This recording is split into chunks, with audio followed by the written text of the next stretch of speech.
నమస్తే, welcome to whistle.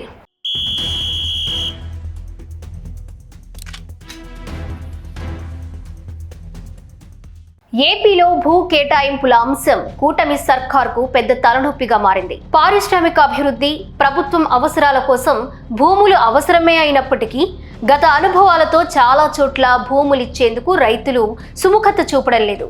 Amaravati భూ సమీకరణ 2.0తో పాటు వివిధ ప్రాంతాల్లోని ప్రాజెక్టులకు అవసరమైన భూములు ఇవ్వడంపై రైతుల నుంచి మిశ్రమ స్పందన వస్తోంది. చంద్రబాబు అధికారంలోకి వచ్చాక రాష్ట్ర సమగ్రాభివృద్ధి నినాదంతో అనేక ప్రాజెక్టులకు శ్రీకారం చుట్టారు. దీంతో పెద్ద ఎత్తున భూసేకరణ, భూ సమీకరణపై ప్రభుత్వం దృష్టి పెట్టగా కొన్ని చోట్ల రైతులు అనుకూలంగా, మరికొన్ని ప్రాంతాల్లోనూ వ్యతిరేకత చూపుతున్నారు. ఈ పరిణామాలతో చంద్రబాబు ప్రభుత్వం పునరాలోచనలో పడినట్లు సమాచారం. ఏపీలోని కొన్ని ప్రాంతాల్లో భూసేకరణ, భూ సమీకరణ అంశాలు ప్రభుత్వానికి సానుకూలంగా లేవు. నెల్లూరు జిల్లా కరేడు గ్రామంలో ఇండోసోల్ సోలార్ కంపెనీకి 8,500 ఎకరాల్లో పచ్చటి పొలాలను దారాదత్తం చేసే నిర్ణయంపై ఆ ప్రాంత రైతులు తిరగబడుతున్నారు. సీఎం చంద్రబాబు సొంత నియోజకవర్గమైన కుప్పంతో పాటు నెల్లూరు జిల్లా దగదర్తి ప్రాంతంలో విమానాశ్రయాలకు భూ సమీకరణ పెద్ద సమస్యగా మారుందని వాదనలు వినిపిస్తున్నాయి. ఉత్తరాంధ్రలోని కొత్తవలస ప్రాంతంలో జిందాల్ కంపెనీ కోసం భూములిచ్చిన రైతులు ఆందోళన చెందుతున్నారు. రాజధాని అమరావతిలో మొదటి విడత భూ సమీకరణకు రైతులు స్వచ్ఛందంగా సహకరించగా ల్యాండ్ పూలింగ్ 2.0పై ఆ ప్రాంత రైతులు అంతగా ఆసక్తి చూపించడం లేదనేది వాస్తవం. అమరావతి 2.0 ల్యాండ్ పూలింగ్ కింద భూ సమీకరణకు నిర్వహించిన గ్రామ సభల్లో మిశ్రమ స్పందన లభిస్తోంది. 50% మంది రైతులు అనుకూలంగా, మిగిలిన 50% రైతులు భూ సమీకరణకు వ్యతిరేకత చూపినట్లు సమాచారం. దీనికి ప్రధాన కారణం ఇప్పటికే భూములిచ్చిన రైతుల ప్లాట్లను అభివృద్ధి చేయకపోవడమే. గత వైసీపీ ప్రభుత్వం అనుసరించిన విధానాలు, 3 రాజధానుల ప్రకటన, రైతుల నుంచి తీసుకున్న భూములను అభివృద్ధి చేయకపోవడం వారిని వెంటాడుతున్నాయి. రెండో విడత భూ సమీకరణలో భాగంగా ల్యాండ్ పూలింగ్ యాక్ట్ కింద రాజధానికి 44,000 ఎకరాలు అదనంగా కేటాయించాలని చంద్రబాబు ప్రభుత్వం నిర్ణయించింది. ఈ మేరకు మంత్రి మండలిలో మొదటిగా ప్రభుత్వం 22,000 ఎకరాల భూ సేకరణకు ఆమోదం తెలిపింది. ఇప్పటి వరకు ఈ అంశంపై ప్రభుత్వం ఎలాంటి అధికారిక ప్రకటన విడుదల చేయలేదు. 2014లో చంద్రబాబు ప్రభుత్వ హయాంలో రాజధాని కోసం ల్యాండ్ పూలింగ్ ద్వారా భూ సమీకరణ కింద సుమారు 55,000 ఎకరాలు సమీకరించగా వాటిలో అభివృద్ధి పనులు అంతంత మాత్రంగానే ఉన్నాయి. దీంతో రెండో విడత భూ సమీకరణకు వెళ్లడానికి ముందు రైతుల సందేహాల్ని నివృత్తి చేయాల్సిన అవసరం ఉందని రైతు సంఘాలు, రాజకీయ పార్టీలు డిమాండ్ చేస్తున్నాయి. ఓవైపు రెండో దశ భూ సేకరణపై భిన్న వాదనలు తెరపైకి వచ్చిన నేపథ్యంలో మంత్రి నారాయణ కీలక వ్యాఖ్యలు చేశారు. అమరావతి భవిష్యత్తు అవసరాల దృష్ట్యా రెండో దశలో సుమారు 40,000 ఎకరాల భూమిని సమీకరించాలని ప్రభుత్వం భావించింది. 13 గ్రామాల పరిధిలో ఈ భూములను సమీకరించాలని ప్రతిపాదించారు. ఇందుకోసం పలు గ్రామాల్లో గ్రామ సభలు కూడా నిర్వహించారు. అయితే అమరావతి రెండో దశ భూ సమీకరణ ఆగిందంటూ సోషల్ మీడియాలో వార్తలు వస్తున్నాయి. ఈ వార్తలపై మున్సిపల్ శాఖ మంత్రి నారాయణ క్లారిటీ ఇచ్చారు.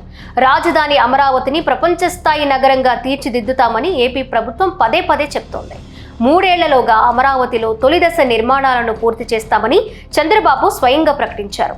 ఇక 2027 నాటికి అమరావతి తొలి దశ పూర్తవుతుందని ప్రధాని మోదీ ప్రారంభిస్తారన్నారు కూడా. అమరావతిలో international airport, sports city, Amaravati cricket stadium వంటి నిర్మాణాలను చేపట్టాలని ఏపీ ప్రభుత్వం ప్రణాళికలు రచిస్తోంది. అయితే రెండో విడత భూ సమీకరణకు రైతుల నుంచి అభ్యంతరాలు వ్యక్తమవుతున్నాయనే వార్తలు ప్రభుత్వాన్ని ఇబ్బంది పెడుతున్నాయి. ఈ పరిణామాల నేపథ్యంలో అమరావతి రెండవ దశ భూ సమీకరణపై మున్సిపల్ శాఖ మంత్రి నారాయణ క్లారిటీ ఇచ్చారు. అమరావతి కోసం రెండవ విడత భూ సమీకరణ ఎక్కడా ఆగలేదని మంత్రి నారాయణ క్లారిటీ ఇచ్చారు. అయితే రెండవ దశ భూ సమీకరణ కోసం మంత్రుల కమిటీని సీఎం చంద్రబాబు ఏర్పాటు చేశారని, ఈ మంత్రుల కమిటీ ఈ విషయంపై చర్చిస్తుందన్నారు. ఓవైపు భూ సమీకరణ ఆగలేదంటూనే మళ్లీ మంత్రుల కమిటీ చర్చిస్తోందని అనడం ఏంటో అర్థం కాని పరిస్థితి. 2014-19 మధ్య చేపట్టిన భూసేకరణలో కొన్ని సమస్యలు ఉన్నాయన్నారు నారాయణ. అయితే అవి ప్రభుత్వం తరపున కాదని, ఆస్తి వివాదాలు, కోర్టు కేసుల వల్లే రైతులకు భూ కేటాయింపు జరగలేదన్నారు. వాటిని పరిష్కరించాలని మంత్రుల కమిటీని చంద్రబాబు ఆదేశించినట్లు నారాయణ వివరించారు. ఇక మంత్రుల కమిటీ చర్చించి వచ్చే కేబినెట్ భేటీ నాటికి నివేదిక అందిస్తుందన్నారు.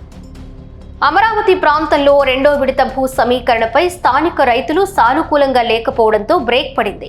పరిస్థితి చక్కబడిన తరువాతే రెండో విడత భూ సమీకరణపై నిర్ణయం తీసుకోనుంది సర్కార్. రెండో దశలో ప్రభుత్వం కోరిన మేరకు భూములు ఇవ్వడానికి మాత్రం రైతులు అంగీకరించడం లేదు. ఇటీవల నిర్వహించిన గ్రామ సభల్లో మంత్రులు, ఎమ్మెల్యేలకు చేదు అనుభవాలు ఎదురయ్యాయి. ఈ ప్రక్రియలో ఇప్పటి వరకు 20,000 ఎకరాలు ఇవ్వడానికే రైతులు అంగీకరించారు. రెండో దశలో తుళ్లూరు, అమరావతి మండలాల్లోని 7 గ్రామాల నుంచి భూములు సేకరించాలని నిర్ణయించారు. కానీ 3 గ్రామాల రైతులే భూములు ఇవ్వడానికి అంగీకరించారు. ఇక మిగిలిన 4 గ్రామాల రైతులు ససేమేరా అంటున్నారు. రైతుల నుంచి బలవంతపు భూసేకరణ చేయాలని భావించినప్పటికీ చంద్రబాబు మాత్రం రైతులకు నచ్చజెప్పి ఒప్పించాలని సూచించినట్లు తెలుస్తోంది. రాజధాని రైతులు గతంలో మాదిరిగా లేరు. బలవంతంగా భూ సమీకరణకు ప్రయత్నిస్తే రచ్చరచ్చ అవుతుందని ప్రభుత్వం భావిస్తోంది. ఇప్పుడు ప్రభుత్వంలో టీడీపీతో పాటు భాగస్వాములుగా ఉన్నప్పటికీ అమరావతికి అదనపు భూ సమీకరణ వ్యవహారంలో మాత్రం భాగస్వాములు కావడానికి ఇష్టపడడం లేదు. దీనికి కారణం రైతుల్లో సానుకూలత లేకపోవడమే. గతంలో చేసుకున్న ఒప్పందం ప్రకారం ప్లాట్లు భృతి చెల్లించకుండా మోసం చేశారని, అందువల్ల మళ్లీ మోసపోదలుచుకోలేదని రైతులు స్పష్టం చేస్తున్నారు. ఇలా అన్ని వైపుల నుంచి ఒత్తిడి పెరగడంతో భూ సమీకరణ ముందుకు సాగడం లేదు. ఇదే సమయంలో జనసేన, బీజేపీ నేతలు కూడా దీనిపై వ్యతిరేకత వ్యక్తం చేస్తున్నారు. దీనికి ప్రధాన కారణం గతంలో చేసుకున్న ఒప్పందం ప్రకారం ప్లాట్లు భృతి చెల్లించకుండా మోసం చేశారని, అందువల్ల మళ్లీ మోసపోదలుచుకోలేదని రైతులు స్పష్టం చేస్తున్నారు. ఇలా అన్ని వైపుల నుంచి ఒత్తిడి పెరగడంతో భూ సమీకరణ ముందుకు సాగడం లేదు. ఓవైపు రాజధాని భూసేకరణలో ప్రభుత్వం కింద మీద పడుతుంటే మంత్రి అచ్చెన్నాయుడు పదే పదే పార్టీని, ప్రభుత్వాన్ని ఇరుకున పెట్టేలా వ్యాఖ్యలు చేస్తున్నారు. ఎన్నికల సమయంలో మహిళలకు ప్రతి నెల 1,500 ఇస్తామని చంద్రబాబు హామీ ఇచ్చారు. కానీ ఏడాది దాటినా కూడా ఇప్పటికీ ఆ హామీ నెరవేరలేదు. దీనిపై వైసీపీ నేతలు పదే పదే విమర్శలు చేస్తున్నారు. ఇదే సమయంలో మంత్రి అచ్చెన్నాయుడు వివాదాస్పద వ్యాఖ్యలు చేశారు. అన్నీ చేశాం, ఒక్కటే మిగిలిపోతుంది. ఆడవాళ్లకు నెలకు 1,500, అది చెయ్యాలంటే ఆంధ్రాను అమ్మాలి అంటూ అచ్చెన్నాయుడు నోరు జారారు. అన్ని చేసాం, ఒక్కటే మిగిలిపోతుంది. ఆడవాళ్ళకి నెలకి 1,500, అది చెయ్యాలంటే ఆంధ్రానే అమ్మాలి. ఇంకా ఆలోచన చేస్తుంది. అంత డబ్బు అవసరం ఉంది. ఏమి చెయ్యాలి, ఎలాగా పథకం అమలు చేయాలి, ఇంకా ఆలోచన చేస్తున్నామంటూ చేసిన వ్యాఖ్యలు ఇప్పుడు పెద్ద దుమారం రేపుతున్నాయి. వాస్తవానికి మహాశక్తి పథకం అమలుపై సీఎం చంద్రబాబు ఇప్పటికే తేల్చేశారు. ఈ పథకాలన్నీ P4 కార్యక్రమంలో కలిపేస్తున్నట్లు గతంలోనే వెల్లడించారు ఆయన. కానీ అచ్చెన్నాయుడు మాత్రం ఆ విషయాన్ని ప్రస్తావించలేదు. పైగా ఆంధ్రానే అమ్మేయాలంటూ వ్యాఖ్యలు చేయడం ఏంటనే విమర్శలు వెల్లువెత్తుతున్నాయి. గతంలో కూడా తిరుపతి ఉప ఎన్నిక సమయంలో అచ్చెన్నాయుడు ఇలాగే ఇడ్లీ గట్టి చట్నీ అంటూనే పార్టీ లేదు, బొక్క లేదు అనేశారు. అయినా సరే చంద్రబాబు ఆయనపై ఎలాంటి చర్యలు తీసుకోలేదు. ఇక అధికారంలోకి వచ్చిన తర్వాత కూడా అచ్చెన్నాయుడును మంత్రిని చేశారు. ఆయన అన్న కుమారుడు రామ్మోహన్ నాయుడుకి కేంద్ర మంత్రిగా అవకాశం కల్పించారు. దీనిపై ఇప్పుడు పార్టీలో భిన్న స్వరాలు వినిపిస్తున్నాయి.